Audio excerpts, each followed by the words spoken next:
पिलामाने शुभ सकाळ जय श्री जगन्नाथ आशा करे समस्त भल थिबो तो आज वीडियो को समस्त वेलकम करूची today we are supposed to have a discussion regarding the stative verbs and dynamic verbs.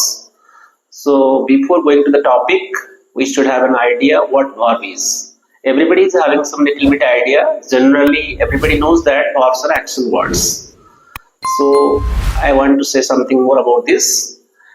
First of all, any human being who is closing the eyes, that means he is asleep, after he is awake, whatever he sees in this cosmos, in this cosmic universe, they are known as nouns. For example, whenever we wake up, we see the stars, moons, suns, birds, trees, many men and women, children. So whatever we see, chairs, benches, whatever we see, that is nouns. And whatever the things we see and what they do, that is verbs. That means sun, we see the sun is shining, the shining is verb. We see the birds are twittering, so twittering is verb. We see the children are playing, so that is verb. That means whatever we see, they are the nouns, and whatever they do, they are the verbs. So from this aspect, it is clear that verb is something what the subject does. Verb is something what the subject does. Karta jaha kare ba jaha karaniya setaku ame kriya boli kahu. So verb is one of the important parts of speech.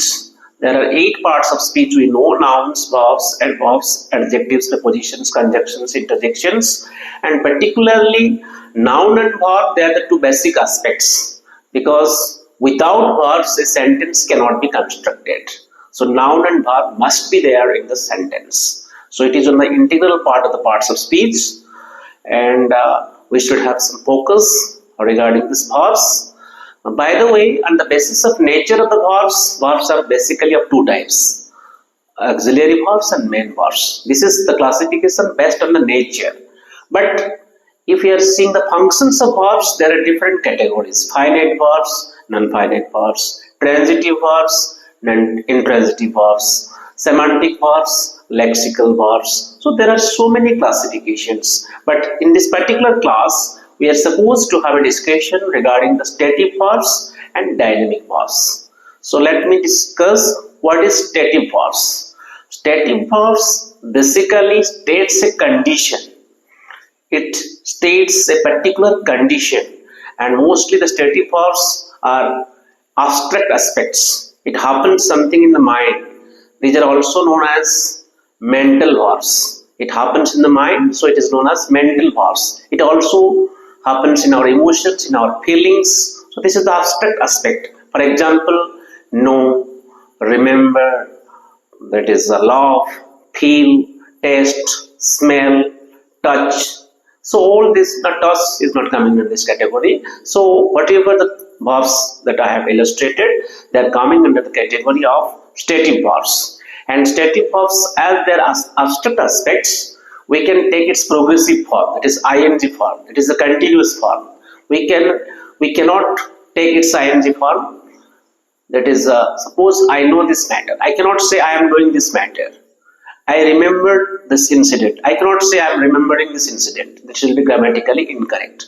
Generally, the stative verbs are having no continuous forms, are having no ing forms. So let's switch over to the dynamic verbs. From the very literal meaning, the dynamic, that means it can be stated dynamically. Particularly in these verbs, we can show the actions, we can show the activities, and also we can show its sequential flow, isn't it? So जदि आमे ताकू कहि परिबा कि dynamic verbs को आमे action माध्यम रे show up करि परिबा. For example, dance. I can dance and show the people that what is dance. Dance, bark, cook, that is walk, play. So all these verbs are the action words, and they are having the concrete aspects. They are known as the dynamic verbs.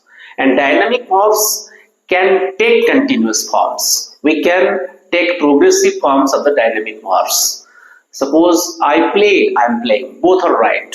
depending upon the tense and mood of the speaker, we have to use, because this is the requirement of contextual flexibility. If the context demands I play, then I'll say I'll play. If the context demands the continual action, then I'll say I'm playing. So depending upon the contextual flexibility, the context ऊपर depend करिए तो मैं ing form को convert करी Paribas, कि static verbs को मैं ing form में convert कले कि illogical, it looks illogical. Suppose I'll say something that I love you, I cannot say I'm loving you, isn't it? I know you, I cannot say I'm knowing you. This is illogical as well as it is grammatically incorrect. But in case of dynamic verbs, it is quite logical. Depending on the tense and mood of the speaker, we can make a conversion into continuous form. And in this video also I want to state that the same verb also sometimes can be stative and as well as dynamic. An example will make it more clear. गोटे क्रिया stative verb भी हेइपारिबो एवं dynamic verb भी हेइपारिबो, depending upon the context. My dear students, always you remember, as we are learning language is always taught in a context. So contextual flexibility is an important factor of language. Also grammatical items vary depending upon the context, isn't it? So the same verb can be stative and dynamic. An example I am giving: I have 2 toys. This is something stative verb. I have 2 toys. Or I have a building. I have a nose. So this is stative verb. The same verb I am converting into ing. Today I am having a delicious lunch. Today I am having a delicious lunch. So depending upon the context, I have converted the verb into ing. So the same stative verb is becoming the dynamic verbs. Another example I am giving: the flower smells sweet. But the same verb also I can convert into ing form. For example, something is smelling odd here. Something is smelling odd here. Which gote gondhu uchi gote. So depending upon the context, we are also taking ing form. So it has the contextual variability and flexibility. We cannot have a rigid pattern upon that. Depending upon the context, we can take both progressive and non-progressive forms. So this is the way we have learned about dynamic verbs and stative verbs, and their importance is also keenly realized in communication aspects. So whenever in communication we are communicating ourselves, verbs compose an integral part. We cannot avoid that. And if we have a sufficient existing number of vocabularies regarding the dynamic verbs and stative verbs, we can make our language enriched and a dynamic one, and we can develop our personality in the communication aspects. By the way, this is something I have discussed about the stative verbs and dynamic verbs, and in the next class we are supposed to have more lengthier discussion regarding the verbs. If any doubts, conflicts, dilemmas, confusions, any pitfalls exist in your mind, you can ask me so that I'll be aware of that and I'll make it clear to you in the next class. So Jai Jagannath. तो आज video रखुची. धन्यवाद. पुणी देखा.